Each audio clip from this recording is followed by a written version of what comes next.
It was less shocking, frankly, because we didn't know what to think of the Browns. Yeah. We didn't know what the Browns were going to do. We know there was some talent. The Browns have been good against Joe Burrow. Yeah. But that was all the more reason to think the Bengals would be extra prepared to turn the tables. But the Browns were the biggest wild card. Deshaun Watson, the biggest wild card on the Browns. And, by the way, pretty good defense. Jim Schwartz. Yeah. Moving Myles Garrett all over the place. Well, good. Way to go, Jim Schwartz. That whole Cleveland is Cleveland stuff from Jamar Chase and the Elves thing, that got them riled up. Myles Garrett particularly upset about it, and he told me after the game, it was disrespectful. And number one, it makes it easier to get the guys excited and fired up in the locker room. He's a team leader. Right. When something like that's low-hanging fruit, you get your guys going. And he said, you want to say Cleveland is Cleveland, we want to make that into a great thing. Right. Where Cleveland is Cleveland. Yeah. It's not disparaging. It's not pejorative. It is positive. And they keep playing like they did yesterday. Cleveland is Cleveland. Yeah, well, yeah. Cleveland is Believeland right now. I'll believe in them a little for sure. This is what's crazy about the AFC. I know neither one of us picked the Browns to go to the playoffs, but we talked about there's teams that are not going to be in the playoffs, or we didn't pick in the playoffs, where you go, damn, they got a lot of playoff caliber things about their roster.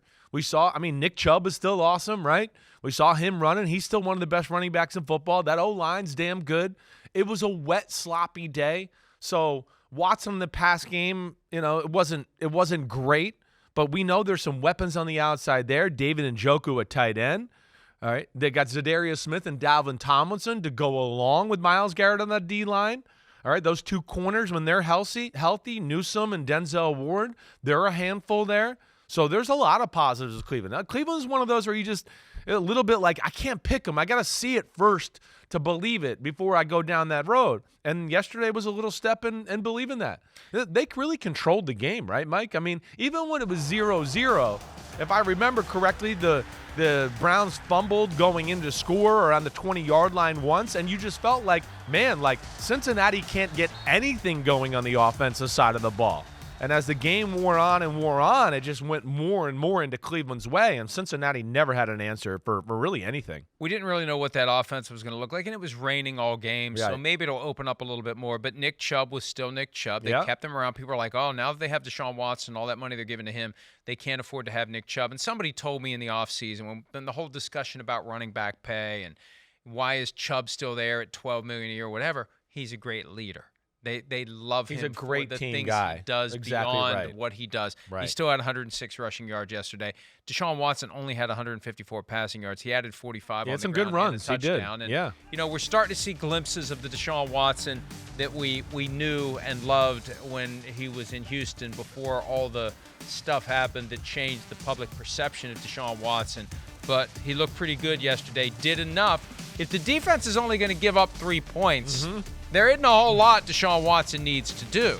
That's the other side of this. You don't need to pay the quarterback $46 million a year if your defense is going to suffocate the way they suffocated Joe Burrow in the Cincinnati offense. Hey, they got a good team there.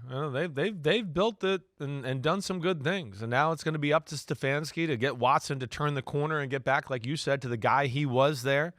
But yeah, Chubb, some of the runs he made, running over people, making people miss, bounces off tackles.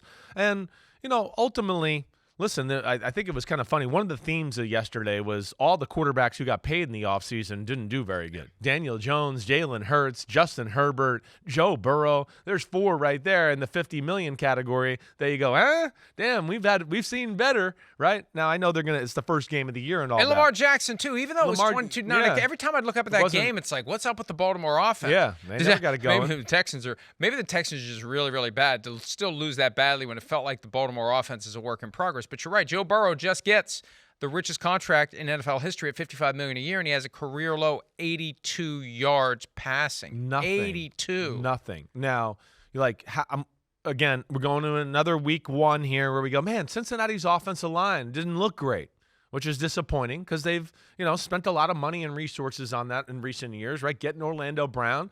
So that was, that stunk for them in a week 1 performance. Burrow he did not have a lot of time. He had people around him a lot. They looked like they really covered him on the back end really well. And you've heard me say this about Cincinnati before. Cincinnati's offense is not overly creative. Cincinnati just executes. They know what they want to do. And they're another, like you heard me talk about this a little before, they're another team that, they started off slow last year. They kind of started off slow the year before, because I think they're one of those teams where Zach Taylor's better once he starts to see you. And then he can, wait, they do this and they do that. And now I can program my robot, Joe Burrow. And even though we're not overly creative, when we know what defense you're going to be in, we're going to get into the right plays against that defense because I program my quarterback to do that, and he'll get to the line of scrimmage and check. And so it might not be like, whoa, this is amazing. Look at this movement and these crazy formations, and that's an unbelievable design play. But that's where they get you. They run the right play against the right coverage. Going against Jim Schwartz, like you said, throwing out some new wrinkles, probably not sure what to expect, but they couldn't do anything. Couldn't run the ball, couldn't get the pass game going, and the wet ball certainly seemed to affect Joe Burrow as well, where he didn't have control, and we saw Watson lose control a few times too. And at one point, too, as we're watching all the games and we got the great new TV set up, I thought we were going to be in a new room. Squeaky wheel gets oiled, baby. Great new TV set up. Squeaky wheel. And, why don't you start squeaking about it? Couldn't we be? I got nothing against this. What do you room. want to squeak against? No, I'm just saying. We've been in this room can squeak for years. with you.